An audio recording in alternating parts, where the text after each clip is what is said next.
अस्सलामुअलैकुम। एक बात आप लोगों से डिस्कस करेंगे। आपने मोस्टली जैसे बहुत से लोग कोई चंदा लेने आते हैं, जैसे कि उर्फ़ कव्वाली या जुलूस या उर्फ़ कव्वाली, जुलूस, ढोल और जो जो मुहर्रम के बाजे या जो मातम वगैरह के लिए। तो अगर उनसे कहो कि भैया हम चंदा नहीं देंगे और ये चीज़ प्रोवाइटेड है इस्लाम में, ये चीज़ मना है या ये चीज़ गुनाह है, यह चीज़ हराम, तो वो एक चीज़ ये कहते हैं कि मेरे बाप दादा से होता हुआ चला आया।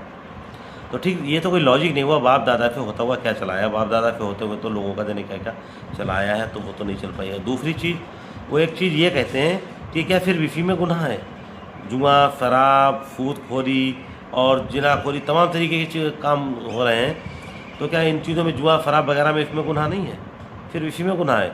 तो उनके लिए मैं बता दूं कि प्लीज़, ऐसा है कि आदमी जो जुआ खेलता है तो वो जुए के लिए चंदा नहीं लेता है, शराब पीता है, शराब के लिए चंदा नहीं करता है, ठीक है। इसके अलावा और भी तमाम तरह की चीज़ें, लोग जिनाखोरी कर रहा है, कुछ भी कर रहा है, तो वो चंदा नहीं कर रहा है। दूसरी चीज़, वो उस चीज़ को सवाब समझ के भी नहीं कर रहा है, वो फिर गुनाह तो मान ही ना, गलत तो मान ही रहा है, सवाब सही समझ के नहीं कर रहा है, सवाब समझ के नहीं कर रहा है।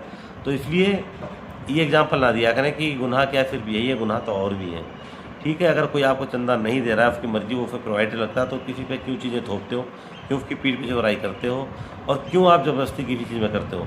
बाकी रह गई चीज़, अगर आप इसको अच्छा समझ रहे हैं या इसको सवाब समझ रहे हैं, इसको कराना, तो आप अपने निजी खर्चे पे कराओ, अपने निजी पैसे पे कराओ, आपको कोई रोक नहीं रहा है। स्वतंत्र, जो मतलब अभिव्यक्ति की आज़ादी है, सब लोग स्वतंत्र हैं, स्वतंत्र देश है, आप कुछ भी करें, लेकिन आप दूसरों पे अपनी कोई चीज़ें थोप नहीं सकते हैं। ज़बरदस्ती आप किसी पर चीज़ें नहीं थोप सकते। आप अपनी ज़िंदगी जैसे चाहे वो जिए, जैसे चाहे जो करे, उसे जो अच्छा लगे।